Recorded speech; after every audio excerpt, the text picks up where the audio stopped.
नमस्कार, जय हिंद बच्चों। आज मेरा जो टॉपिक है वो सबसे अलग हटके है।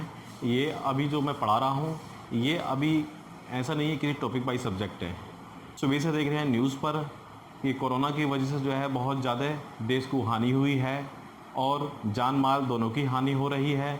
मैं प्रार्थना करता हूँ ईश्वर से और मैं आप सभी से भी ये प्रार्थना करता हूँ कि आप सभी ईश्वर से प्रार्थना करिए कि इस कोरोना की वजह से जिन लोगों की भी मृत्यु हुई है, ईश्वर जो है उनकी आत्मा को शांति दे। ईश्वर उनकी आत्मा को शांति दे। बहुत ज़्यादा ये जो ट्रेजिडी है ये लगातार बढ़ रही है। मैं इसके बारे में कुछ बता दूं, मैं चाह रहा था, मेरा मन करा मैं कुछ बता दूं और इसके जो कुछ उपाय हैं वो सब आप जानते हैं। लेकिन बस मैं यहाँ इसलिए आया हूँ क्योंकि मैं आपसे निवेदन करने आया हूँ। मैं आपसे बिना निवेदन करने आया हूँ। जानते आप सभी हैं लगभग कि इसके क्या क्या उपाय हैं। थोड़ा सा मैं बता देता हूँ कि कोरोना की वजह से जो है आखिर क्यों इतनी परेशानी हो रही है। देखिए, मेरा शरीर जो है एक सेल से बना होता है। मेरे पूरे शरीर में जो है अरबों खरबों क्या है, सेल है हमारी। हर एक सेल के अंदर कुछ फंक्शन होता है। हर एक सेल जिंदा है तो हम जिंदा हैं। शरीर की सभी सेलें जिंदा हैं तो हम जिंदा हैं। अब सेल क्या है, एक ऑर्गन होता है। सेल के अंदर क्या होते हैं, कई सारे ऑर्गन होते हैं। सेल के अंदर कई सारे ऑर्गन होते हैं। मैं भी मेन ऑर्गन ले रहा हूँ, सभी ऑर्गन नहीं ले रहा हूँ। देखिए, यहाँ पे इसको समझने के लिए इसे कुछ पार्ट में बांटा है मैंने। ठीक है, 1 2 3 और 4 और आखिरी है 5। इसको समझ लीजिए थोड़ा सा। बाकी आप देखेंगे यहाँ पे जैसे 2 नंबर की बात है। ये क्या है भाई, एक सेल है, ह्यूमन की सेल है।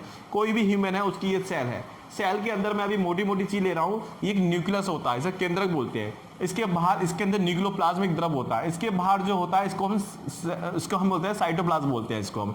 इस साइटोप्लाज्म में 2 भाई साहब होते हैं, माइटोकॉन्ड्रिया और राइबोसोम होता है। इसके अंदर जो होता है डीएनए। देखिए, होते बहुत सारी चीजें हैं लेकिन मैं अभी मेन फंक्शन बता रहा हूँ कि आखिर कोरोना ही नहीं, कोई भी वायरस जो होता है वो लगभग उसका फंक्शन थोड़ा यही होता है। उसका थोड़ा सा उसका बदल जाता है फंक्शन।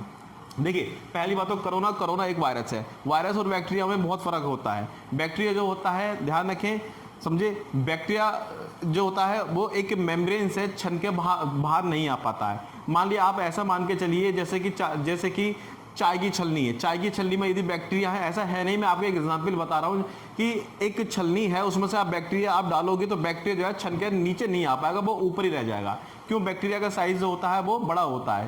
लेकिन कोरोना का साइज इतना छोटा होता है कि बहुत बारीक मेम्ब्रेन जो होती है, बहुत बारीक मेम्ब्रेन, यानी कि एक कपड़ा भी ले लिए यदि वो उसमें से भी बाहर निकल जाता है। यानी कि कहने का मतलब यह है, इतना माइक्रो होता है वायरस आपका, बहुत ज़्यादा है। देखिए, वैसे तो वायरस जो है वैसे तो वायरस निर्जीव है, निर्जीव वायरस है। इस समय वातावरण में अगर कोई वायरस भी है, होते बहुत सारे वायरस हैं, लेकिन सभी वायरस जो होते हैं वो खतरनाक नहीं होते। सभी वायरस खतरनाक नहीं होते हैं। तो वायरस जो होता है वो वातावरण में जब होता है वो निर्जीव होता है, वो नॉन लिविंग होता है। लेकिन आखिर इंसान में आके जिंदा कैसे हो जाता है, इसके बारे में हम समझ लेते हैं। देखिए, मैं आपको यहाँ बता रहा हूँ, पहले बता दूँ कि ब्लड के बारे में बता देता हूँ मैं। ये ब्लड जो होता है हमारी सेल में होता है। हर सेल के अंदर क्या होता है, ब्लड पहुंचता है। ये हमारा हार्ट काम करता है, ये हमारा जो है दिल काम करता है। यहाँ सेल तक क्या पहुंचाने का, ब्लड क्या काम करता है, ब्लड एक ट्रांसपोर्ट करता है। ब्लड एक ऑटो की तरह है, ब्लड एक ट्रक की तरह है। ब्लड अपने साथ क्या ले आता है, ब्लड अपने साथ बहुत सारी चीजें ले आता है। ब्लड अपने साथ न्यूट्रिशन ले जाता है। जो हम खाना खाते हैं उसमें जो न्यूट्रिशन होता है वो ब्लड ले जाता है। ठीक है, और ब्लड में क्या होता है, ब्लड में ध्यान रखिए, ब्लड के कई सारे पार्ट होते हैं। मैं अभी मोटा समझाने के लिए मैं आपको बता रहा हूँ। ब्लड में प्लाज्मा है, WBC, RBC, प्लेटलेट। ये मान के चलिए ये सब जो है ये पहरेदार है। ये आपके ये पहरेदार है। किसके पहरेदार है? बाहर से कोई बैक्टीरिया वायरस आता है तो उन सबको मारने का काम ये करता है। वो अलग बात है कि कौन सा वायरस किस पर अटैक करता है। जैसे कि एड्स का वायरस जो होता है वो WBC में सबसे अटैक करता है। लेकिन यहाँ पे इस बात को समझेंगे कि कोरोना वायरस जो होता है प्लाज्मा से उसका क्या कॉन्टेक्ट है। आखिर हम देखते भी है कि प्लाज्मा थेरेपी क्या चीज है ना।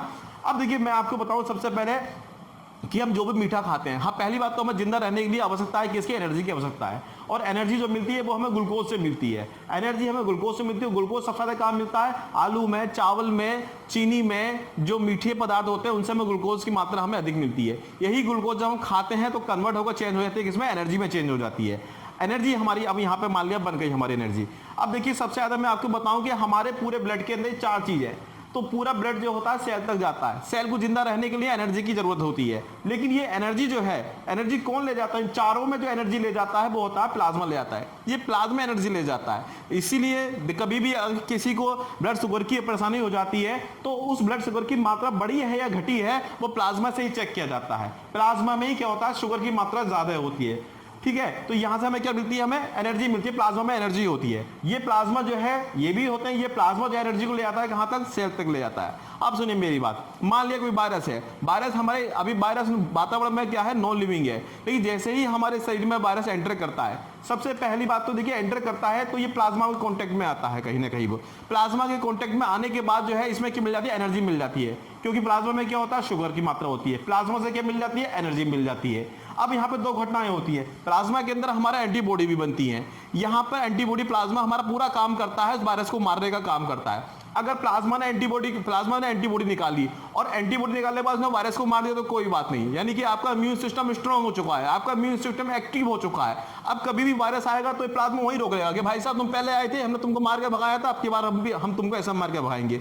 तो यहाँ पर यदि प्लाज्मा एक्टिव हो जाता है, यदि प्लाज्मा एक्टिव हो गया तो कभी भी एक बार कोरोना होने के बाद दोबारा कोरोना आता है तो एक्टिव हो जाएगा, प्लाज्मा के अंदर एंटीबॉडी बन जाएगी, एंटीबॉडी जो है मार के भगा देंगी। लेकिन क्या होता है, मान लीजिए किसी का प्लाज्मा स्ट्रांग नहीं है, प्लाज्मा स्ट्रांग नहीं है, अब जो है वायरस कहां एंटर करेगा, धीरे धीरे। अभी मैं एक ही कोशिका ले रहा हूं, ये सभी सेल में होता है। जैसे कि प्लाज्मा इसके अंदर एंटर करेगा, यह एंटर होने के लिए यहाँ पे जैसे ही मान लिया एंटर हो गया तो यहाँ पे सबसे पहले माइटोकॉन्ड्रिया से मिलता है, कौन, वायरस मिलता है, अगर है ना, तो वायरस सबसे पहले मान लिया एंटर कर गया और एंटर होने के बाद कहां मिलेगा, सेल के अंदर जाएगा, सेल में होता है माइटोकॉन्ड्रिया। देखिए माइटोकॉन्ड्रिया जो बनाता है वो एनर्जी बनाता है, मैं आपको बता दूं, माइटोकॉन्ड्रिया एनर्जी बनाता है, ये एटीपी से एडीपी बनाता है, ये मैं आपको साइंस में पढ़ाया भी है, मैंने लेक्चर में जाकर देख लीजिएगा, एटीपी से ये एडीपी बनाता है, एडेनोसिन ट्राइफॉस्फेट से एडिनोसिन डाइफॉस्फेट बनाता है।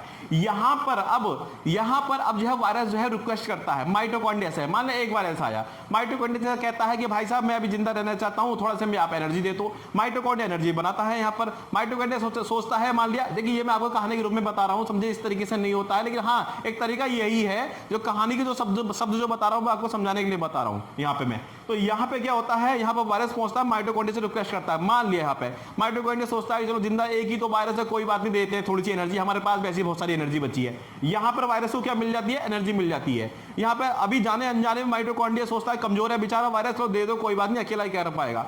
अब यहाँ पे क्या होता है, राइबोसोम भी होता है। देखिए मेरे शरीर को जिंदा रहने के लिए, ये मेरे शरीर को जो है, मान लिया मेरे शरीर के विकास होने के लिए आवश्यकता होती है किसकी, प्रोटीन की आवश्यकता होती है। ध्यान रखिए प्रोटीन की, प्रोटीन होगा तभी मेरे शरीर का क्या विकास होता है।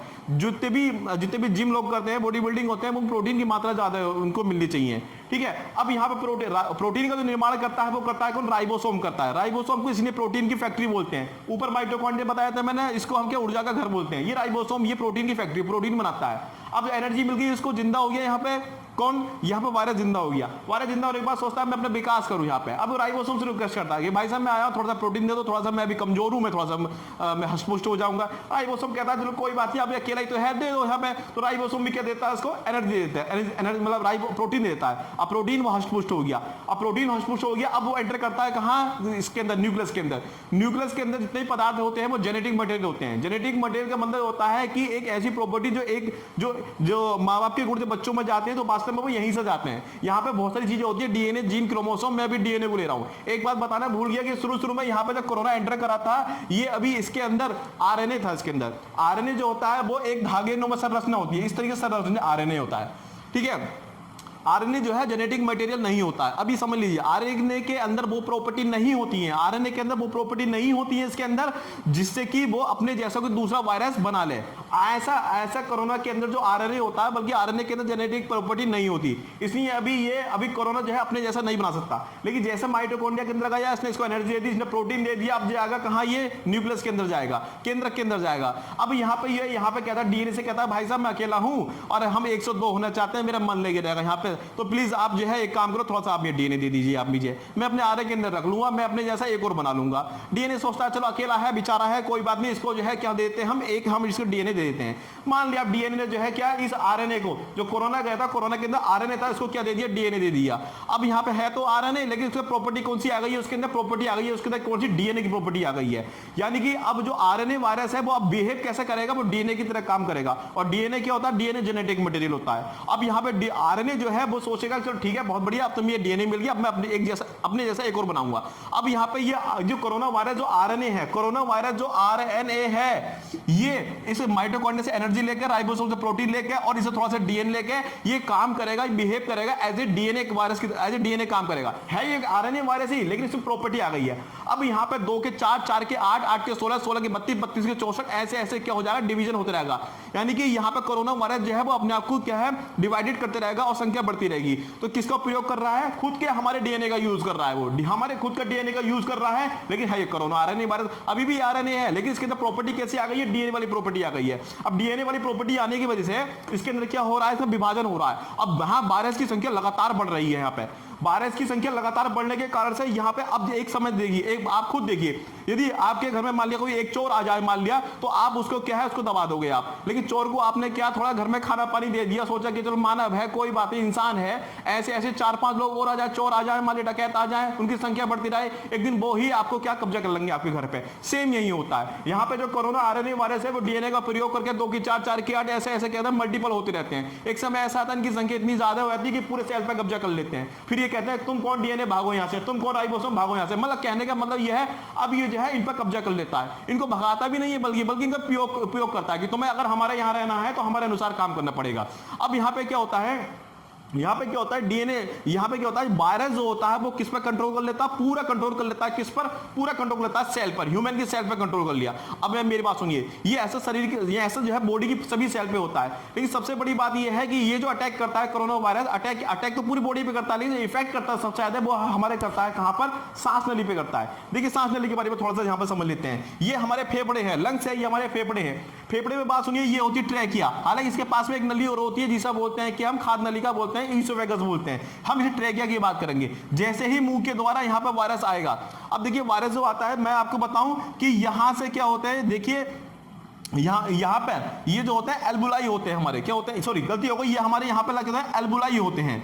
ये एल्बुलाई लास्ट में होते हैं। ये एल्बुलाई क्या करते हैं, ये छलनी का काम करते हैं। जैसे कि चाय आप किसमें छानते हैं, छलनी में छानते हैं, तो ये एल्बुलाई बहुत बारीक होते हैं, ये एल्बुलाई बहुत छोटे होते हैं। ये एल्बुलाई खुले होंगे, फ्रेश होंगे, बढ़िया होंगे, तो यहाँ से जो हम सांस लेते हैं वो छान देते हैं। लेकिन क्या होता है, कोरोना वायरस जो होता है ये सबसे ज्यादा इफेक्ट क्या है, यहाँ पे आकर चिपक जाते हैं। लास्ट में आके ये जो आपके एल्बुलाई हैं, एल्बुलाई पर आकर क्या होता है, ये चिपक जाते हैं। ये ऐसा इधर भी होता है, सभी जगह एल्बुलाई को ये बंद कर देते हैं। अब देखिए बंद कर देते हैं, यहीं से क्या सांस ली हमने, जब सांस ली मैंने, तो पहले जब यहाँ पे कोरोना वायरस यहाँ पे इन्फेक्टेड नहीं कराता तो सांस छन जाएगी, क्योंकि ऑक्सीजन क्या करती है, ऑक्सीजन आगे चल के हमारे पूरे शरीर में जो है, जो हमने खाना खाया, जो हमने खाने में ग्लूकोज है उसको तोड़ती है, किसमें, एनर्जी में तोड़ती है। लेकिन जब यहाँ पे इन्होंने कोरोना वायरस ने यहाँ पे आके इसको बंद ही कर दिया, तो सांस लेंगे तो सांस छनेगी नहीं, जितनी सांस ली उतनी सांस छोड़ दी हमने। अब वो शरीर को, हमारी सेल को आवश्यकता है किसकी, एनर्जी की, उसकी आवश्यकता है किसकी, ऑक्सीजन की आवश्यकता है, क्योंकि यही ऑक्सीजन जो है जब खाना खाते हैं, खाने में ग्लूकोज होता है, उसी को तोड़ता है, किसके अंदर, एनर्जी में तोड़ता है। लेकिन यहाँ पे कोरोना वायरस ने क्या करा, यहाँ पे कोरोना वायरस इन एल्बुलाई को जो है बंद कर दिया है। अब सांस जितनी यहीं तक जाएगी, यहीं तक छोड़ेंगे, यहीं तक लेंगे, यहीं तक छोड़ेंगे, यहीं तक लेंगे, पूरी बॉडी के अंदर, पूरे ब्लड के अंदर हमारा ऑक्सीजन जाएगी नहीं। तो ऑक्सीजन नहीं जाएगी तो क्या हो जाएगा, कहीं ना कहीं सेलों को आवश्यकता होगी। सेल कहेंगे कि हमें ऑक्सीजन चाहिए, ऑक्सीजन चाहिए। सेल को जिंदा रहने के लिए क्या चाहिए, ऑक्सीजन। ऑक्सीजन क्यों चाहिए, क्योंकि क्या बनाती है, ग्लूकोज से एनर्जी बनाती है। तो ऐसी स्थिति में शरीर की सेल धीरे धीरे डेड हो जाती है। एक समय ऐसा आता है सांस लेने पूरी ऑक्सीजन नहीं मिल पाती, जब शरीर को ऑक्सीजन नहीं मिल पाती तो शरीर की हमारी सारी सेल जो धीरे धीरे काम करना बंद करी, तो इंसान की लास्ट में मृत्यु हो जाती है। तो सबसे देखिए, ये मैंने आपको बेसिक फंक्शन बताया, किसी कोरोना का बताया है, तो इसलिए हमें अपनी सेल को तंदुरुस्त रखना बहुत जरूरी होता है। हमें इन एल्बुलाई को साफ रखना बहुत जरूरी होता है। एल्बुलाई सबसे ज्यादा गंदे होते हैं, बहुत है पर्यावरण से और स्मोकिंग से और तंबाकू गुटखा खाने वालों को होते हैं। तो इसलिए मेरी सबसे आपसे विनम्र निवेदन है कि जितने ये एल्बुलाई है, एल्बुलाई को साफ करने के लिए सबसे पहली बात तो क्या, रोज योगा करिए, आप प्राणायाम करिए, आप थोड़ी बहुत जॉगिंग करिए घर में ही, जो आपकी सीढ़ियां हैं ऊपर चढ़िए, नीचे चढ़िए। उसके बाद क्या होगा, कहीं ना कहीं आपके फेफड़े क्या होंगे, स्वस्थ होंगे। मास्क का उपयोग जरूर करें।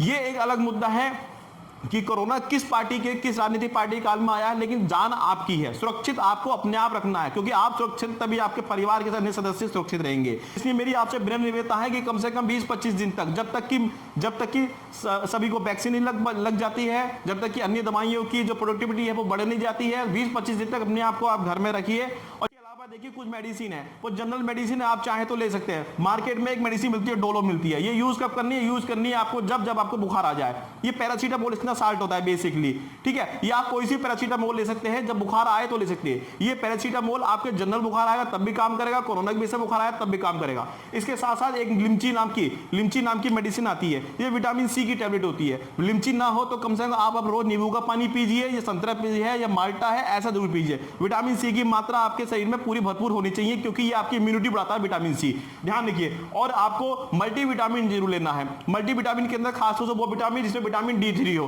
क्योंकि कहीं ना कहीं मांसपेशियों दर्द करता है, हड्डियों में दर्द करता है। विटामिन D3 जो होता है वो हड्डियों को थोड़ा सा ताकत देता है। विटामिन D3 आपको मल्टीविटामिन लेना है। इसके अंदर जितने विटामिन A, B, C जितने विटामिन है वो सारे विटामिन होने चाहिए। तो ये चीजें जो है ये डोलो अभी जब ही लेंगे आप जब आपको क्या परेशानी हो। लेकिन लिमची और विटामिन D3 जो है ये तो आपको कोरोना नहीं है तभी भी आप ले सकते हैं, क्योंकि ये होता है शरीर की इम्यून सिस्टम बढ़ाते हैं। लिमची सस्ती आती है, संतरे के रस जैसी होती है, बड़ा मजा आएगा खाने में, आपको बिना पानी की जरूरत नहीं है, आप इसको चूसते रहिए।